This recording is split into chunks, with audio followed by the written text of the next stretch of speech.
Au sommaire de Plateau Foot Europe, numéro 547, Liverpool cède le trône de la Première Ligue à City à 9 journées de la fin de la bataille pour le titre de champion. Le Real Madrid à genoux devant le Barça qui s'offre un record au Bernabeu au sortir du Classico samedi. La Juve assomme le Napoli et se rapproche au plus d'un 35e Scudetto. Euphorique, le Bayern recolle à Dortmund puis Balotelli et l'OM double Saint-Etienne en Ligue 1 Conforama. Ce sont les majeurs que nous décryptons dans la première partie. La deuxième évoque les huitièmes de finale retour de la Ligue européenne des champions. Le Real accueille l'Ajax, Manchester United défie le Paris Saint-Germain. En Ligue Europa, Rennes est au révélateur d'Arsenal en huitième de finale aller de ce jeudi. Puis le rendez-vous des auditeurs dans la troisième partie. Point de vue commentaire à recueillir au bout du téléphone 92 03 60 31 97 24 26 26 sont à votre disposition. Ils sont déjà là, tous présents dans le studio Messanyamé. Fifi Asogbavi, bonjour et bienvenue. Comment ça va? Ça va, Angelo. Votre t-shirt rime avec la couleur du micro. Hein. J'allais lui passer voilà. le noir, mais... le rouge du Paris Saint-Germain ou celui de United? Les deux. Les deux, puisque vous aimez les deux clubs. Vous allez bien? Ça va. Merci d'être avec nous. Plateau et puis tous les auditeurs. Merci beaucoup. Roméo Yetor, hola. Bonjour Angelo, bonjour à tous les auditeurs. Ça va bien? Ça va bien. Hein. Merci beaucoup. Armel Waba, good morning. Good morning Angelo. Comment vous allez? Très très bien. Merci d'être là. Fangouyama, bonjour à vous. Comment ça va? Bonjour Angelo, bonjour à toutes et à tous. Et le week-end? Ça va, ça s'est bien passé. Grâce. Merci beaucoup. Ouais, à votre côté, plaisir. à votre droite, c'est votre collègue ou votre coéquipier de tous les temps. Ezekiel Ayatay, bonjour. Bonjour Angelo, bonjour à tous. La forme y est? Ça va. Merci d'être là. La mise en nom de ce nouveau numéro est signée Théo Ajavon. La réalisation vidéo est l'affaire de Elom Adovon. Bonjour à tous. Je suis Angelo Folico et PFE. Bienvenue à toutes et à tous. English Premier League News. Nous parlons du championnat d'Angleterre, le championnat le plus médiatisé au monde. Et justement, l'affaire se complique pour Liverpool, contraint au nul face à Everton dans le derby de la Merseyside. Oui, il faut dire que la pression mise par City, qui avait déjà joué samedi en déplacement et a donc gagné 1-0 face à Bournemouth, cette pression-là, les Reds n'ont pas pu la gérer. Eux aussi qui étaient en déplacement à Everton, à Goodison Park, ont tout simplement livré un match triste, pauvre en but, 0 but partout à l'arrivée. Conséquence au classement, Liverpool cède donc son fauteuil à Manchester City. Coup de réaction, Roméo Yetor, est-ce que à 9 journées, il y a matière à s'inquiéter du côté de Liverpool? Oui, puisque sur 4 sorties, sur les 3, Liverpool n'a pas gagné, n'a pas pu marquer aussi de buts. Ça prouve à suffisance que cette équipe s'essouffle un peu. City qui reprend la main, je suis sûr que les Sky Blues ne vont pas faire encore un nouveau faux pas pour laisser passer donc Liverpool. Donc les Reds sont véritablement dans les yeux. Armel, les nouvelles de Arsenal et de Chelsea. Oui, Arsenal dans le derby londonien face à Tottenham, qui se déplaçait aussi à Wembley. 1 but partout à l'arrivée. Il faut dire qu'en toute fin de partie, Pierre-Emerick Aubameyang s'est permis même le luxe de rater un penalty. Il faut dire que le Gabonais n'y est plus depuis quelques semaines. Oui. Et donc 1 but partout, plutôt à l'avantage de Tottenham, qui reste donc 3e de cette première ligue. United s'est fait peur à Old Trafford, oui. Mais il y a eu un grand Romelu Lukaku qui revient en forme. Qui revient un doublé, s'il vous plaît, voilà. Du pied droit. Oui. Les deux buts du pied droit, oui. 3-2. United s'impose face à Southampton. Cardiff continue de s'enfoncer, défaite en déplacement face à Wolverhampton. Oui. Et bien sûr aussi Fulham qui s'incline devant Chelsea, pourtant à domicile, les Foxes, 1 but contre 2. Et justement, parlons de cette équipe de Chelsea, Ezekiel. Higuain qui marque, Chelsea qui confirme, Eden Hazard qui est en feu, on pourrait dire, du côté des Blues. Oui, Chelsea retrouve tout simplement le goût de la victoire, puisque c'est une deuxième victoire enchaînée pour Chelsea, et puis même dans le jeu, on retrouve une équipe de Sarri. On sait que c'est un entraîneur qui prône le jeu offensif, donc oui. c'est un entraîneur têtu également, on le sait. Même quand ça ne marche pas, lui, c'est ce football offensif qu'il pratique. Oui. Donc, heureusement pour Chelsea, sur ces 2 dernières journées, ça porte ses fruits. Chelsea qui est toujours en course pour la Ligue européenne des champions. C'est bon pour la première ligue d'ailleurs, pour le suspense et pour nous, spectateurs ou amoureux de ce championnat. Et au passage, Eden Hazard qui a délivré sa 50e passe décisive dans le royaume et a marqué déjà plus de 50 buts avec cette formation de Chelsea. Il reste dans l'histoire des Blues. On peut avoir un coup d'œil au classement? Oui, avant, une petite rectification. Rapidement. Tout à l'heure, j'ai dit les Foxes pour Fulham. Non, ce ne sont pas les Foxes, ce sont les Whites pour les Côtes Jersey. Justement, voilà. Merci beaucoup pour la précision. Premier, Manchester City sont à 11 points. Oui. Liverpool sont à 10 points. Tottenham complète le podium. Manchester United, Arsenal et Chelsea, 4e, 5e, 6e. Everton qui a tenu en échec Liverpool est 10e. Crystal Palace aussi a fait une remontée depuis quelques semaines déjà, 13e. Et puis quand même Cardiff, Fulham et puis Huddersfield sont dans la zone rouge. Et au classement des meilleurs buteurs, Sergio Aguero reste premier, 18 en 25 rencontres. Mo Salah, 17 buts. Pierre-Emerick Aubameyang, 16 buts. Harry Kane qui revient, 16 buts. Et puis Sadio Mané, le Sénégalais, 14 réalisations en 27 rencontres. Thank you very much, Mr. Ramel. Et direction cette fois-ci. Salta el Madrid, salta el Barça, arranca el clásico. Está el tiempo de la Liga. Sí, buena la que recibe de Casemiro, haga la primera, gol. Nous parlons de la Liga espagnole avec, la dernière fois on en parlait, ce classico, toujours au Bernabéu entre le Real Madrid et le Barça. Et le Barça qui gagne toujours, mais cette fois-ci le score n'est pas aussi grand. 1-0 pour les Barcelonais face au Real Madrid. Ça fait la 8e défaite du Real. Et pour voir cette statistique, il faut remonter 20 ans. Bon, il faut aller 20 ans en arrière pour revoir cette méforme du Real Madrid en Liga espagnole. Alors Fifi, on va un peu polémiquer sur cette défaite. On parlait de la dernière fois dans quel état d'esprit le Real devrait aborder cette partie. Ils ont encore eu des occasions, ils ont encore péché dans la finition. C'est comme on disait la dernière fois, parce que ceux qui sont devant avec Vinicius qui fait quand même du bien à cette équipe, mais qui a évidemment du mal à marquer des buts. Ça s'est répété. Est-ce que dans la tête c'était pas perdu d'avance? Moi je le disais aussi la dernière fois que le Real risquait de perdre encore cette rencontre-là. Et ça s'est fait. Le Barça profite d'une occasion et la met au fond grâce à Rakitic. Et donc on dirait tout simplement que le Real de Madrid est tombé sur plus fort que lui. En conclusion, c'est ce qu'on va dire quand on prend les 2 derniers matchs du Real. C'est vrai que le Real est allé faire un nul avant au Camp Nou, mais depuis, quand on prend les 2 matchs, ça fait 4 buts encaissés, 0 buts marqués. C'est quand même incroyable. C'est incroyable et c'est clair que le Barça cette saison est largement au-dessus de ce Real-là. Et le Barça a en tout cas mérité cette double victoire en une semaine. Franck Lunyama, il y a également cette polémique-là, la titularisation de Gareth Bale, qui est au centre des polémiques. Et surtout, on parle de Solari, qui est pratiquement lâché par son vestiaire. Oui, vous savez, c'est une saison compliquée pour le Real Madrid et que les résultats se pointent comme ça, c'est que il y a un problème, on l'a dit depuis le départ de Zinedine Zidane, personne n'a su rassurer ce groupe, personne n'a su tenir le discours qu'il faut par rapport à ce groupe-là. Vous savez que le Real, depuis aussi, n'a pas fait venir d'autres joueurs, alors que beaucoup de joueurs cadres ont manifesté leur envie d'aller voir ailleurs. C'est ça. Et cette situation, je crois, ça dérange forcément la solidarité, la solidité du groupe. Je ne sais pas pourquoi on s'entête à garder les joueurs quand ils ont affiché leur intention de partir. Donc, beaucoup de joueurs n'ont plus la tête là-bas à Santiago Bernabéu et ça joue sur la production. Donc, il n'y avait pas lieu pour le Real d'attendre un résultat que celui qu'on a vu la dernière fois, ou bien sûr les 2 derniers matchs face au Football Club Barcelone.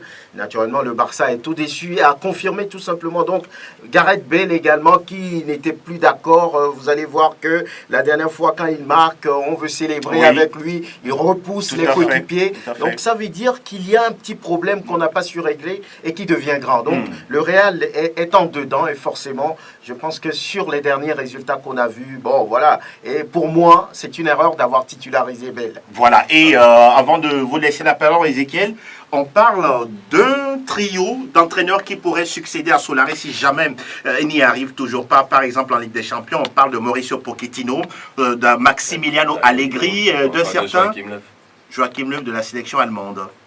Oui, pendant un temps, Solari a donné l'impression d'avoir apporté un supplément d'âme à cette équipe du Real, mais malheureusement, la gestion des hommes dans son vestiaire fait que la direction commence par se poser des questions. Il y a le cas Isco, Marcelo aussi. Marcelo, Isco qui pendant plusieurs semaines est laissé de côté, et puis la dernière fois, à la grande surprise de tout le monde et de lui-même, je pense, est entré en jeu dans ce match-là qui était difficile pour le Real.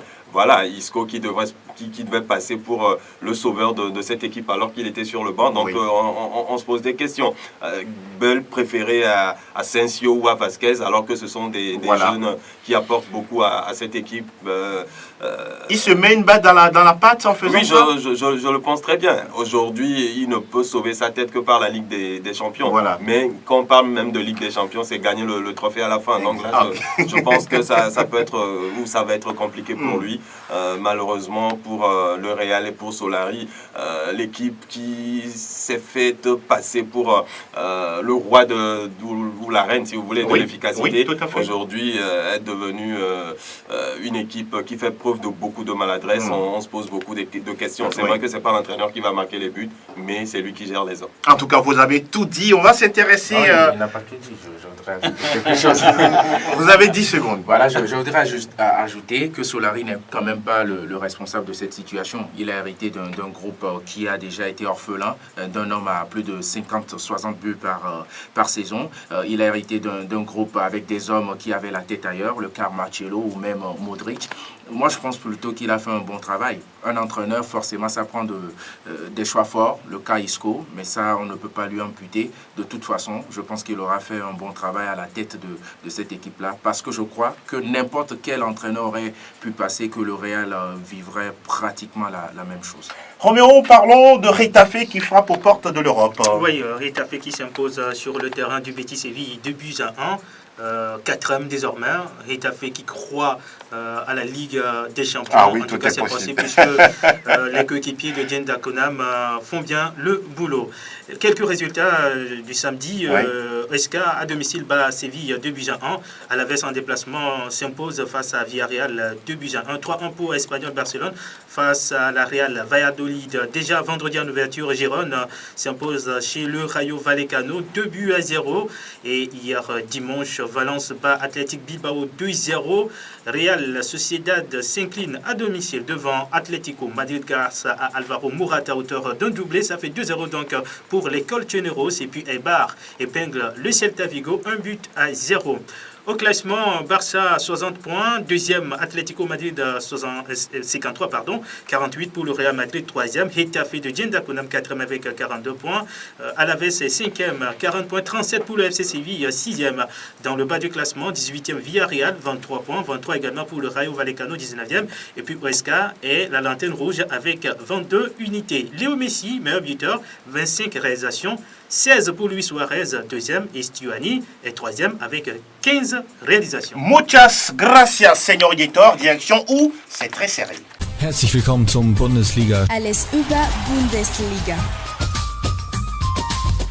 Qui l'aurait cru, c'est désormais du collet serré entre le Borussia Dortmund et le Bayern de Munich. Ah oui, Franck Lunyama, le Bayern qui revient très très fort. Oui, le Borussia Dortmund n'est plus seul leader actuellement au niveau de la Bundesliga. La raison, c'est parce que le Borussia Dortmund a été battu en ouverture de la 24e journée par Augsbourg, 2-1.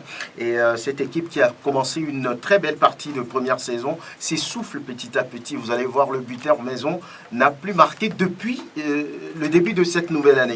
On parle de Pablo Alcácer qui était à un but toutes les 59 minutes et qui revient à un but toutes les 85 minutes. Donc vous voyez que si le buteur maison s'essouffle, ce qui est un peu le cas de la SK ici, Koudagba ne marque plus et puis l'équipe s'essouffle. Donc oui, malheureusement.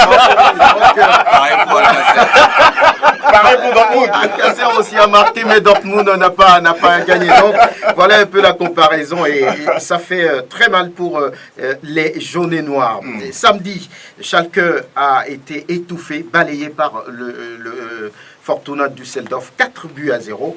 Nuremberg a été surpris à domicile par Leipzig 1-0. Le Bayer Leverkusen a dominé Fribourg 2-0. Francfort 3, Hoffenheim 2, Hertha 2, Mayence 1 et puis Mönchengladbach qui ne se retrouve plus dans ce championnat a été corrigé à domicile par le Bayern 5 buts à 1. C'est incroyable. Un doublé de Robert Lewandowski qui prend d'ailleurs, vous allez le voir, la tête des buteurs. Et il y a également un autre score intéressant qui a donné le même score, c'est Stuttgart qui a corrigé. Et ça, ce n'est pas une surprise en tant que telle, parce que là, Hanovre ne va pas bien. Battu par Stuttgart 5-1. Et Wolfsburg, Werder ont fait jeu égal 1 partout et ça fait 31 buts sur l'ensemble de cette 24e journée. Au niveau des buteurs, on vous l'a dit, Robert Lewandowski qui a pris la tête des canonniers, 15 buts, suivi de Luka Jovic, le même nombre de buts, 15 aussi, et puis Pablo Alcacer qui est désormais relégué en 3e position avec 13 réalisations. Et au niveau du classement, Dortmund est en tête, mais seulement à la différence de but. 54 points, le Bayern 2e, 54 points aussi. Leipzig est 3e avec 45 points, 4e Mönchengladbach, 43 points, et puis 5e Francfort, 39 points. Au bas du tableau, on retrouve Schalke, 14e, 23 points, 15e Augsbourg, 21 points, 16e Stuttgart, 19 points, 17e Hanovre, 14 points, et puis, bon dernier, Nuremberg, 13 points. Vous parliez à l'instant de Robert Lewandowski qui porte son compteur but en Bundesliga à 195 réalisations, qui devient le meilleur buteur étranger de l'histoire de cette compétition. Ce joueur, il est quand même extraordinaire. C'est un bon finisseur, un bon finisseur, il fait partie des tueurs. Lorsqu'il était au niveau du Borussia Dortmund. Ah oui, on l'a connu justement pour ça. Voilà pourquoi le Bayern ne l'a pas lâché et l'a fait venir en Bavière. Donc je pense que c'est un joueur et qui retrouve également le plaisir de jouer avec ses coéquipiers parce que entre-temps, il avait voulu partir. Mais cette fois-ci, il est dans la maison rouge, dans la maison bavaroise. Il a même confirmé qu'il va terminer sa carrière là. Donc on va dire qu'il se concentre beaucoup plus, qu'il se donne plus à cette équipe-là. Donc voilà, félicitations à lui. En tout cas, avec un tel record, Liverpool est prévenu. Fini pour la Bundesliga, nous parlons de...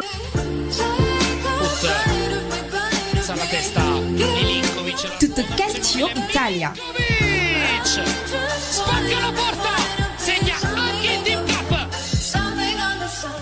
Nous parlons du choc au niveau de la Serie A italienne avec la Juve intraitable, quoi qu'on dise. Oui, la Juve intraitable, impitoyable, tout ce qu'on veut. En déplacement à San Paolo, la Juve a dominé tout simplement le Napoli, 2 buts à 1. Oui, le Napoli qui a manqué de réalisme dans ce match, puisque des occasions, oui, le Napoli en a eu, mais malheureusement à la fin, un seul but marqué. La Juve qui a été très réaliste, au contraire du Napoli. Pjanic et Emre Can ont permis donc à la Juve de s'imposer, 2 buts à 1 contre un but de Calderon, penalty manqué par Insigne dans ce match-là. Et puis un petit fait de jeu dans la rencontre, 2 joueurs de la Juve qui se sont télescopés et l'arbitre qui a sifflé un coup franc contre un coup pour la Juve. C'est incroyable. Napoli.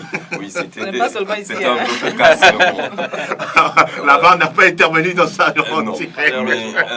Malheureusement, c'était le match de la dernière chance pour le Napoli de se relancer peut-être dans la course au titre. Maintenant, 16 points de différence entre ces deux équipes. Je crois que la vieille dame a déjà une main posée sur à 8 journées de la fin, non? Le titre. Oui, à 8 journées de la fin. Je pense que c'est bien fini pour le Napoli, cette course au titre. La Juve sera à la fin de la saison sacrée championne tout simplement. Voilà. Donc l'enjeu ou ce qui reste dans ce championnat sont les places européennes. Naturellement. Et derrière, on se bat pour l'Inter qui était 3e avant cette 26e journée, a été battu sur la pelouse de Cagliari, 2 buts à 1. Une défaite qui profite justement justement à son rival, le Milan AC, qui a battu Sassuolo 1-0. Le Milan est aidé par Sassuolo justement, puisque ça a été un but contre son camp de Moussa Kio qui permet justement aux Rossoneri de s'imposer dans ce match. Et conséquence, le Milan passe justement devant l'Inter au classement.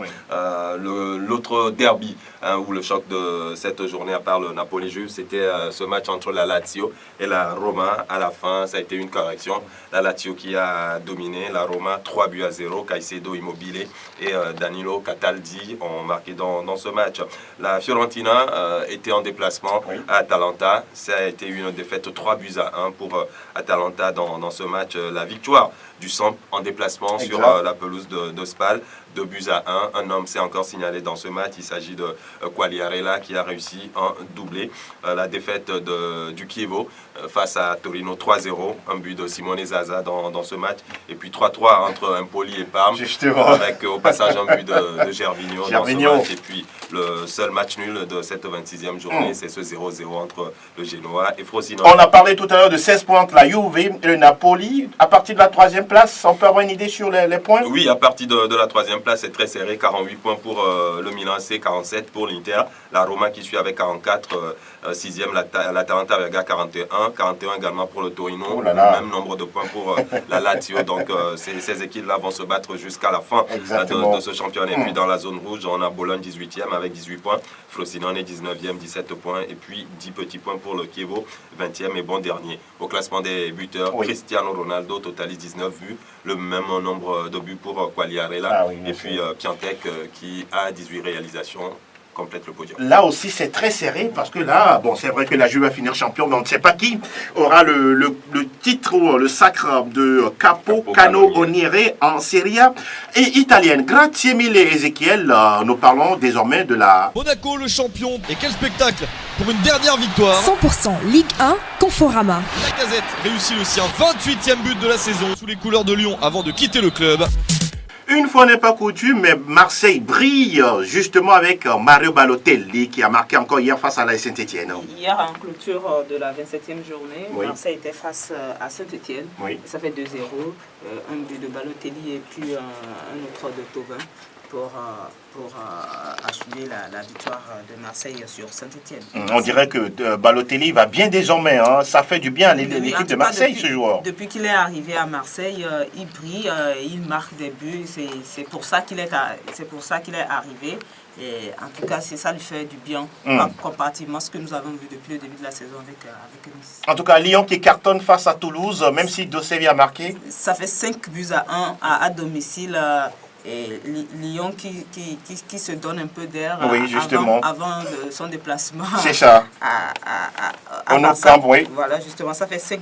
Moussa Dembélé par 2 fois, Depay, Fekir et puis Traoré ont tous marqué. Voilà. Et déjà le samedi, le Paris Saint-Germain, grâce encore à Mbappé, un doublé de Mbappé, a dominé en déplacement quand 2-1. Angers et Monaco qui se séparent 2-2, 2 buts partout. Et Monaco qui ne perd plus depuis le retour de Jardim. Et ça fait un point engrangé en déplacement. Et Nîmes et Rennes, le match est reporté. Reims 2 buts partout face à Amiens. Reims qui a été mené 2-0 est revenu dans la partie. Ça fait 2-2. Je crois que dans cette rencontre-là, le Togolais a délivré une passe décisive. Hier, Guingamp et Nantes se sont séparés, 0 but partout. Lille difficilement dominé Dijon 1-0. Nice domine également Strasbourg 1-0. Et voilà, et Bordeaux-Montpellier, ça se joue le mardi prochain. C'est un match reporté également. Au classement, le Paris Saint-Germain est en tête avec 71 points, suivi de Lille, toujours deuxième avec 54 points, même si Pépé ne marque plus. À la 3e place, on retrouve Lyon, 49 points, suivi de Marseille, 4e désormais, avec 44 points. À la 5e place, on retrouve Saint-Etienne, 43 points. En bas de classement, Caen est 18e avec 20 points, suivi de Dijon, 19e. 20 points également, et puis 20e et bon dernier, Guingamp, 19 points. Au classement des buteurs, Oui. nous avons la première place Mbappé avec 24 buts, D'accord. suivi de Cavani 17 buts, de Pepe, Nicolas Pepe est troisième avec 16 buts. À la quatrième place, on retrouve Thauvin 13 buts, puis cinquième Neymar 13 buts. Petite question à 10 secondes. Qui voyez-vous finir meilleur buteur du championnat de la Ligue 1 Conforama? Kylian Mbappé. Kylian Mbappé. Pour Roméo Yetor, pour Fifi également. Ahmed dit la même chose? Franck? Il est sur la bonne voie.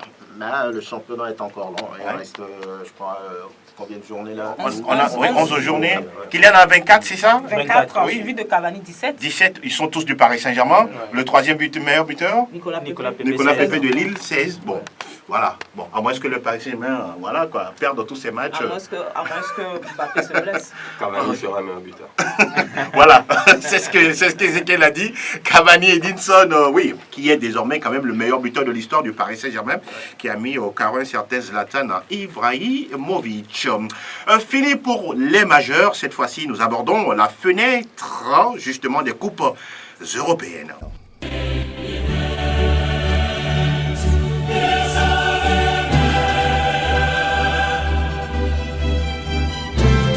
Nous allons du côté du Signal Iduna Park où Dortmund va accueillir Tottenham. Franck Lunyama, dites-nous, Tottenham certes a gagné 3-0 à l'aller. Est-ce qu'il y a encore un suspense dans cette partie? Je dirais non. Je dirais non parce que lorsqu'on voit un peu les prestations du Borussia Dortmund ces derniers temps, ce n'est pas rassurant. Vous prenez 3 buts quand même face à Tottenham. Je pense que ça va être compliqué pour les hommes de Lucien Favre de remonter, de marquer 4 sans avoir pris. Je pense que c'est fini pour eux. C'est un peu l'image du club sur ces dernières prestations. Pablo Alcacer n'est pas en forme, c'est le buteur maison. Marco Reus également, depuis quelques matchs, il ne marque pas. Donc quand ces deux hommes sont essoufflés, c'est que c'est l'équipe, c'est le club qui est essoufflé. Vous pensez que Tottenham finira en quart de finale pour la deuxième fois de son histoire? Bien sûr, bien sûr. Lorsqu'on a 3-0, 3 buts d'avance et qu'on se fait éliminer après, là, je pense que si c'était le cas, les Spurs n'auraient pas leur place dans cette compétition. Donc, en face, c'est les Borussen, ils ne sont pas en forme. Donc, je pense qu'ils iront quand même assurer la qualification de l'autre côté. Fifi? Oui. Je suis d'accord avec Franck, mais en même temps, un match de football reste un match de football. Dortmund à domicile est capable de remonter tout ce but-là, puisqu'on l'a déjà vu, des remontadas en Ligue des Champions. Et comme on parle de Ligue des Champions, et toutes les équipes ont envie de mieux jouer parce que ça, c'est l'Europe et veulent véritablement se mettre en vitrine. Peut-être que ce sera une belle occasion pour Dortmund de se montrer encore de nouveau. Et moi, je me dis que comme c'est un match de football, c'est possible. Même si ce sera extrêmement difficile, il suffit que ces buteurs-là, Alcacer et puis se réveillent bien, se retrouvent pour que ça soit difficile également pour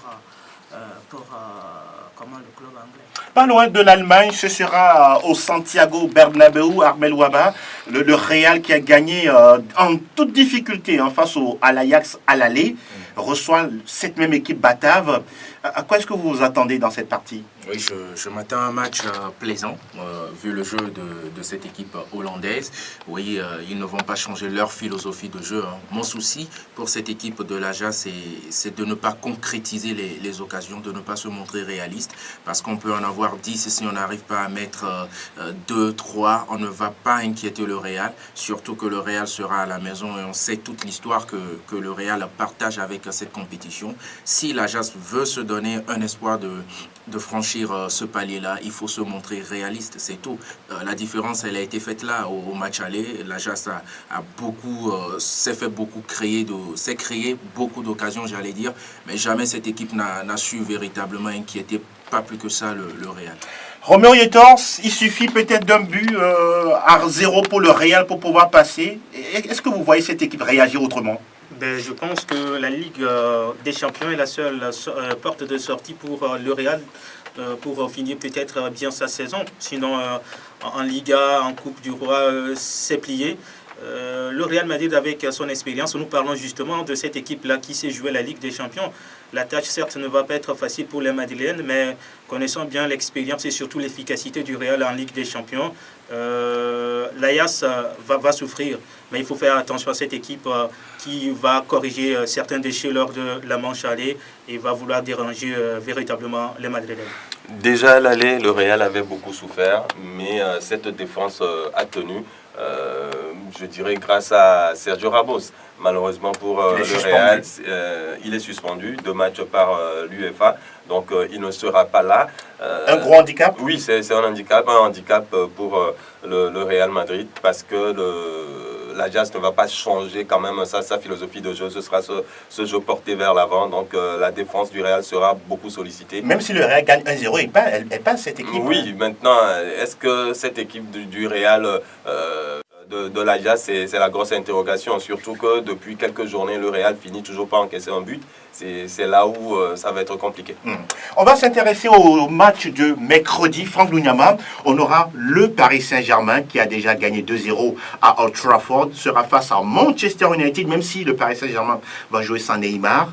Qui voyez-vous favori dans cette partie? Naturellement, le Paris Saint-Germain. Ils ont eu à faire le plus difficile du chemin de l'autre côté à Old Trafford.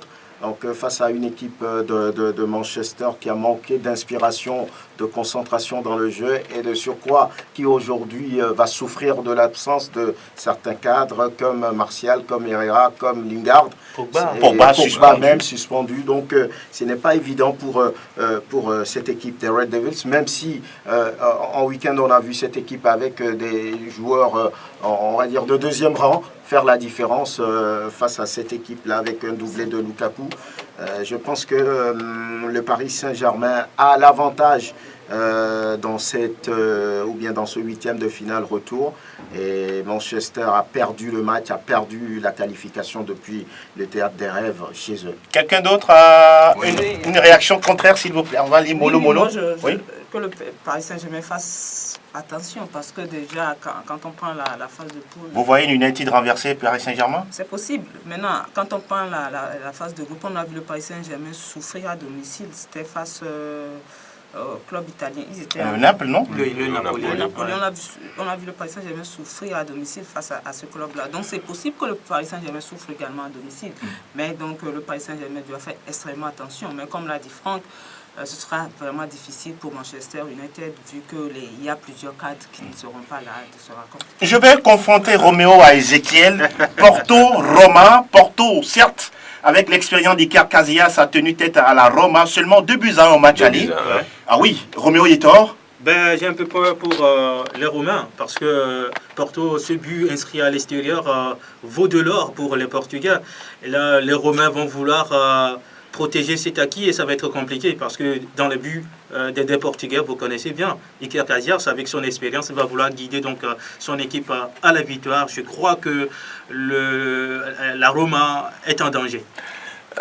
C'est ce match qui s'annonce, qui explique d'ailleurs cette défaite de la Roma à la maison 3-0 face à la Lazio, parce qu'on prépare déjà ce match. C'est un match capital pour la Roma, mais ce but encaissé à domicile compterait beaucoup, pèserait beaucoup dans la balance. Mais je pense que la Roma a aussi les moyens de marquer un but de l'autre côté, même voire plus, puisque du côté de Porto, on est obligé de se découvrir tout au long de ce match-là. Donc ça peut profiter à la Roma, mais attention, il y a cette fougue de la Roma qui pourrait emporter de Porto, j'allais dire, qui pourrait emporter la Roma. Donc attention véritablement aux Italiens. En tout cas, nous parlons de Ligue des Champions. Ce sera mardi et mercredi, toujours en direct sur Sport FM avec les matchs phares.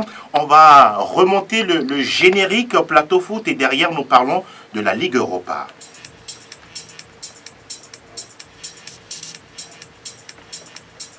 La Ligue Europa, nous parlons justement de ce duel entre Rennes et Marseille. Rennes et Arsenal, justement. Armel Waba, vous voyez cette équipe de Rennes tenir tête aux Gunners? Non, là c'est bon, c'est bon. On a battu Séville. C'est leur limite. Mais voilà, c'est la limite. Je ne vois pas du tout les Normands aller inquiéter cette équipe d'Unai Emery. Sinon, autrement, je pense que le technicien basque n'a pas non plus sa place sur ce banc de touche. Arsenal dans tous les domaines, au niveau sportif, au niveau financier, niveau histoire même si Arsenal ce n'est pas forcément une grande histoire en Ligue Europa, mais l'expérience déjà de la Champions League, elle est beaucoup plus importante que celle de la Ligue Europa. Donc dans tous les compartiments, dans tous les domaines, dans tous les aspects de la chose, cette double confrontation ira certainement en faveur des Gunners. Franck Bougnama, il y a un intéressant Francfort-Inter Milan également qui va être intéressant à suivre. Oui, je pense que c'est un peu déséquilibré lorsqu'on voit un peu, on va dire, l'image et l'histoire des deux clubs. J'ai envie de dire que les Nerazzurri sont un peu au-dessus de Francfort, mais attention, cette équipe peut créer la surprise. Il ne faudra pas rapidement enterrer les Allemands. Ils sont capables de pouvoir déranger les interistes. Maintenant, sur l'autre match, Rennes-Arsenal. Il faut un club qui a gagné autant de confiance sur les deux matchs contre le Betis peut faire mal à n'importe qui. Arsenal, c'est vrai. Il n'y a même pas de comparaison lorsqu'on prend les deux équipes sur tous les plans. Mais ce match-là, attention à Unai Emery, les Rennais vont être difficiles à cuire. En tout cas, il y a des joueurs comme Ben Arfa qui connaît très bien ce club d'Arsenal pour avoir joué en première ligue anglaise. Beaucoup pensent même que Chelsea serait le favori de cette compétition. Est-ce que c'est vrai? Oui, Fifi? Il fait partie des favoris de cette compétition. Chelsea qui va jouer face au Dynamo Kiev Oui, ce jeudi. Ce sera, je trouve que ce sera facile pour Chelsea. Oui. Surtout que depuis 2 journées maintenant, Chelsea est en train de revenir en première ligue. On l'a vu encore ce week-end. Et je pense que ça va passer pour Chelsea. Maintenant, quand on parle des favoris de cette coupe, Chelsea est bien sûr favori. Mais il y a encore d'autres favoris. Le Napoli, par exemple? Le Napoli, même les Italiens, comprend l'Inter. L'Inter Milan, il y a le FC Séville. Le FC Séville, même Arsenal. Également la surprise. Et pourquoi pas le Zénith Saint-Pétersbourg. Et justement, nous parlons de cette équipe de Zénith Saint-Pétersbourg, Ezekiel qui va jouer contre la formation de Villarreal. Là aussi, ça doit jouer au football. Oui, ça va être un match ouvert parce que ces deux équipes joueuses qui aiment garder le ballon ou mettre le pied sur le ballon. Donc il y aura forcément cette bataille du milieu de terrain pour la possession du ballon. On risque d'avoir assez de buts dans ce match. Villarreal qui n'est pas, très en forme en championnat, mais sur ces dernières journées, Villarreal retrouve du mordant. Donc ça va parler football. Absolument, ça va parler football et nous allons continuer dans cette émission pour rappeler d'autres matchs au programme de cette Ligue Europa. On aura FC Séville, Slavia Prague, Dynamo Zagreb, Benfica, Valence, Krasnodar, Rennes Arsenal, on en a parlé tout à l'heure, et puis Chelsea face au Dynamo Kiev, sans oublier le Napoli Salzbourg. Ce serait un match également très intéressant à suivre. Et voilà, nous allons ouvrir les lignes 92 03 60 31 97 24 26 26 aux auditeurs pour pouvoir se prononcer, donner leur point de vue sur les matchs du week-end, les majeurs, la Ligue européenne des champions, la Ligue Europa, etc. etc. Et il y a déjà un qui se signale. Bonjour, bienvenue. Bonjour les amis. Oui, Faustin, bonjour, comment est-ce que vous allez? Je vais super bien. Et le week-end, ça s'est bien passé? J'ai dit bonjour à la dame qui est à côté. Et Fifi, on vous dit bonjour. Bonjour mon frère, comment vous allez? Tout à l'heure, quand tu parlais de remontada, je pensais que tu allais citer le club qui a fait les remontadas, mais tu n'as pas cité le nom. Ah donc, la remontada appartient à un seul club? Non, mais au moins il faut citer le club qui a déjà fait l'histoire. Ah d'accord. Ah ok, c'était le Barça. Monsieur Fabien, comment vous allez? Je vais bien. Faustin, oui. Comment est-ce que tu as savouré la victoire de ton Barça en week-end? Je rappelle le supporter de Madrid que maintenant on les dépasse un but. Justement. Dans l'histoire du classique. Dans l'histoire du 96 Classico. et 95. Vous avez fait, mais vous l'avez fait après 87 ans d'attente.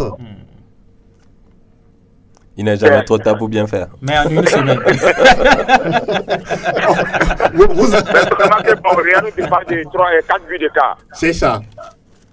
Donc, tout doucement, on va les rattraper dans comme l'année à venir. D'accord, c'est bien noté. Bonjour tout le monde et je salue mon ami, mon voisin d'à côté. Vous le connaissez? D'accord. Tu connais mon voisin d'à côté? Oui, pas de nous, pas de. Il va rentrer à lui tout à l'heure. Bonne journée. Merci Faustin d'avoir appelé dans l'émission. On vous souhaite une très belle journée de lundi. Oui, les lignes sont ouvertes pour vous, rien que pour vous, chers auditeurs. Vous participez à cette émission. Vous êtes les bienvenus. Il y a un autre qui va suivre Faustin. Auditeur, bonjour, bienvenue. Vous êtes en direct. Bonjour, bienvenue. Oui, Dodi. Oui, je salue le plateau. Bonjour Dodi, comment ça va? Merci pour ce que vous faites pour le footballeur européen et africain. Merci. Et s'il vous plaît, monsieur Angelo. Oui, Dodi. Concernant le championnat turquien, là, oui. On n'a plus les nouvelles du championnat de la Turquie. D'accord. Au moins cette nouvelle pour nous partager. Oui. Ok. Bon. Et concernant mon club Manchester United, moi j'y crois toujours. Il reste encore 90 minutes à jouer. Ou soit 120 minutes à jouer. C'est ça. Oui, ce sera joué par les Saint-Germain. Vous y croyez à la qualification de United? Oui, j'y crois. Sincèrement?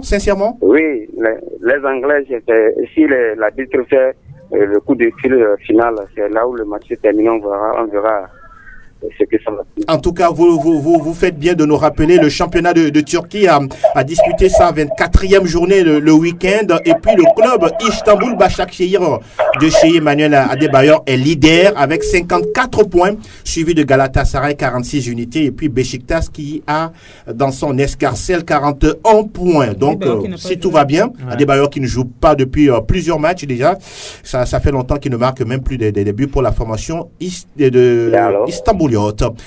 Allô, bonjour. Bonjour. Et l'homme le Bavarois? Yes. Comment est-ce que vous vous portez? Comme un poisson dans l'eau. Et votre Bayern va très très bien. Je vous l'avais dit. Quand vous reviendrez et qu'on prendra le titre. Vous êtes sûr pour le titre? Sur 5 sur 5.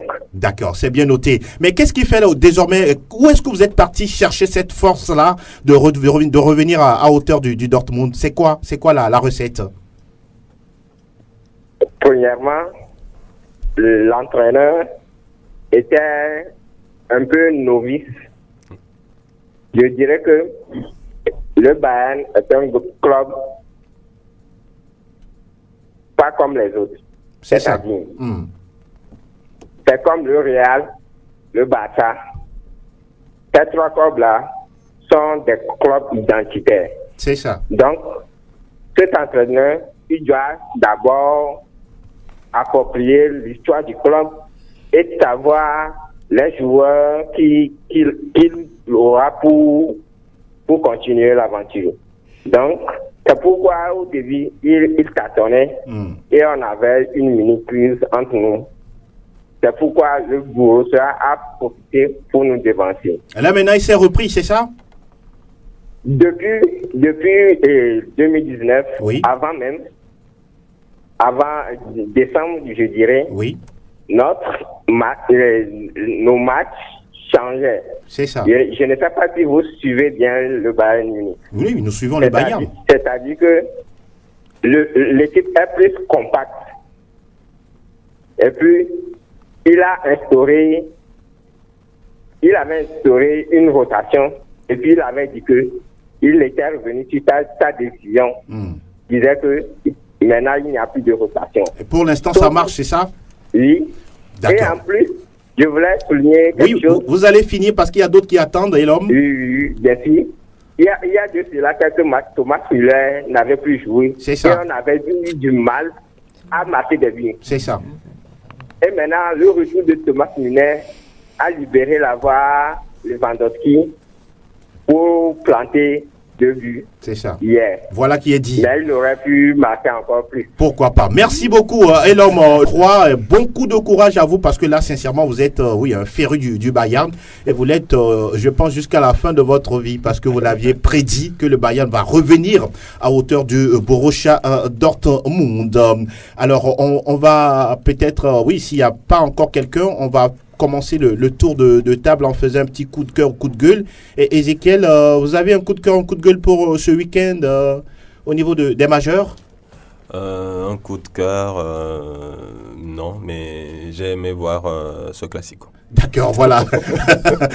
Justement. Auditeur en ligne, bonjour. Allô? Allô, bonjour. Bonjour à tous. Oui, bonjour. Je vous remercie pour tout ce que... Oui, présentez-vous, s'il vous plaît. Je me nomme Djokovic, depuis à Didier Moment. Djokovic, oui. S'il vous plaît, diminuez le volume de votre poste récepteur, s'il vous plaît. D'accord. Voilà. Vous jouez au tennis également? Ah non. C'est le nom En fait, j'aimerais intervenir un peu sur le cas de mon club cher Real Madrid. Oui, allez-y. Qui traverse une crise depuis le départ de notre idole. Oui, en fait, après son départ, Pérez qui voulait faire de Gareth Bale son leader d'attaque, mais il a fauché le plan. Et puis ce Bale-là qui agace le vestiaire, et avec Solari qui le protège, donc c'est pas bon. Moi, je vois pas comment le Real, le mardi, va très facilement cette équipe. Le Real va être éliminé selon vous? Ah oui, je vois. Puis surtout en l'absence de certains sergent capitaine Ramos, ça va coûter cher. Et un Nacho qui n'est pas au meilleur de ça, comme je ne vois pas comment le Real va passer. On vous sent très fâché, hein? Ah oui, puisque c'est Belle qui est la cause de toute chose. Puisque à cause de lui, Mbappé n'était pas venu. À cause de lui, Ancelotti a quitté. À cause de lui, Pérez et Cristiano aussi ont quitté le navire. Donc, lui, je ne sais pas, c'est un catastrophe. Je ne sais pas. Décidément, Bella est le Judas de la maison. Voilà qui est dit. Merci. Merci Djokovic. Merci beaucoup de nous avoir appelés dans cette émission qui vous appartient justement. Alors Armel, votre coup de gueule ou coup de cœur? Non, coup de cœur. Ivan Rakitic, on n'en parle pas trop. Oui. On parle plutôt de Luka Modric, mais ce garçon-là, il est énorme dans la tâche défensive, dans la construction de jeu. Et quel calme quand il a le ballon. J'ai failli être Ivan Rakitic. Vous avez failli. Ouais, est-ce qu'il est tard? Ouais. Trop tard. À vous le micro. Moi j'ai des coups de cœur. Allez-y, Fifi. Il y a Lukaku, il y a Moussa Dembélé de Lyon qui a fait un doublé ce week-end. Ce garçon, depuis qu'il est là, il est arrivé à Lyon, on le voit jouer, on a envie de le voir jouer. Pour moi, il est très bon. Et puis Balotelli, je doutais en tout cas de sa performance à Marseille. Il est en train de prouver quand même que Marseille a su trouver un bon attaquant pour cette fin de saison. Voilà qui est dit. Merci Fifi. Auditeur en ligne, bonjour.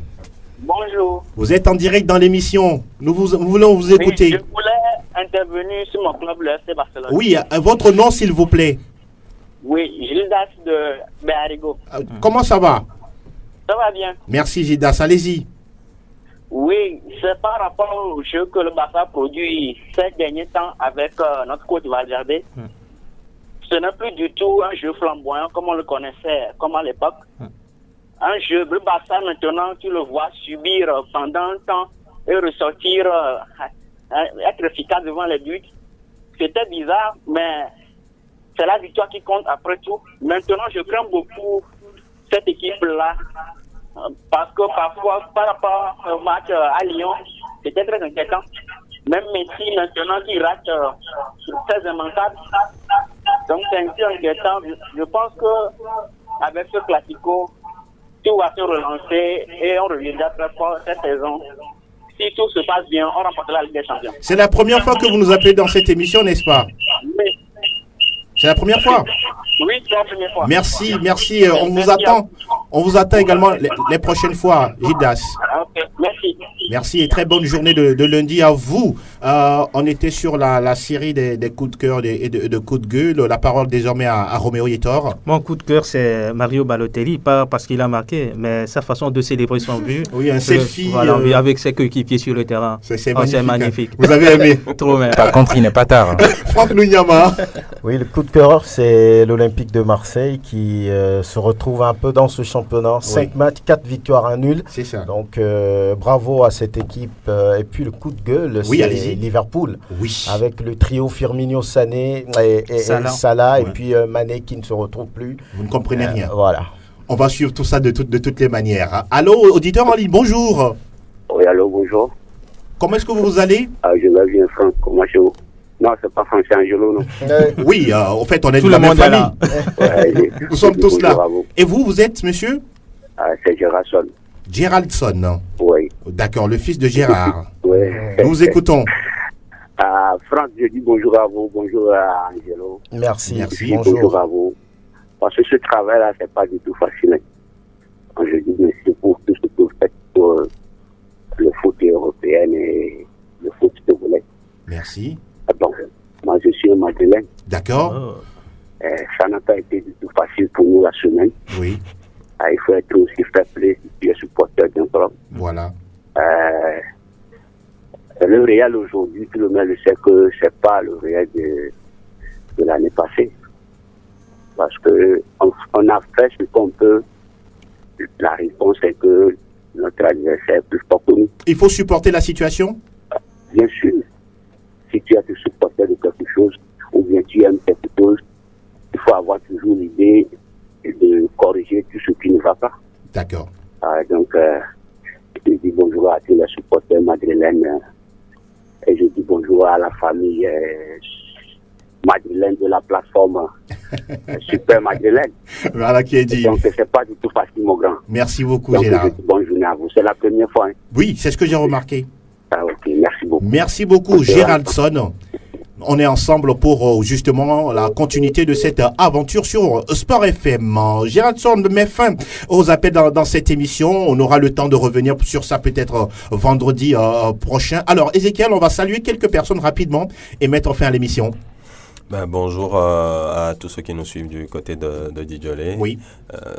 Elliot Mablé, Alex Patassé, et puis je n'oublie pas Rachid Alassani également, voilà. Moi aussi Mocho. Et un coucou spécial à mon frère qui se reconnaît, il s'appelle Messieurs. Il se reconnaît. Roméo? Oui, coucou spécial à Akpadeno Kpade, c'est tout. Voilà. Armel Ouaba. Oui, David, aujourd'hui je t'ai salué, à mon oncle Ibrahim. D'accord. Et puis, ah oui, courage justement. on comprend le message. Oui, bonjour à tous ceux qui sont fidèles à cette émission et excellente semaine. Merci beaucoup. Merci Fifi, votre mot? Tout juste dire bonjour à tous ceux qui ont l'habitude de nous écouter. Oui. Merci beaucoup, chers spécialistes, d'avoir fait le déplacement du studio Messanyamé à la mise en ligne. Tewa Javon, merci à Elom Adovan qui a assuré la réalisation de cette vidéo à retrouver sur sportfmtg.com. On vous souhaite une très belle semaine de mois de mars et surtout restez sur Sport FM, la radio qui mouille le maillot. À très bientôt.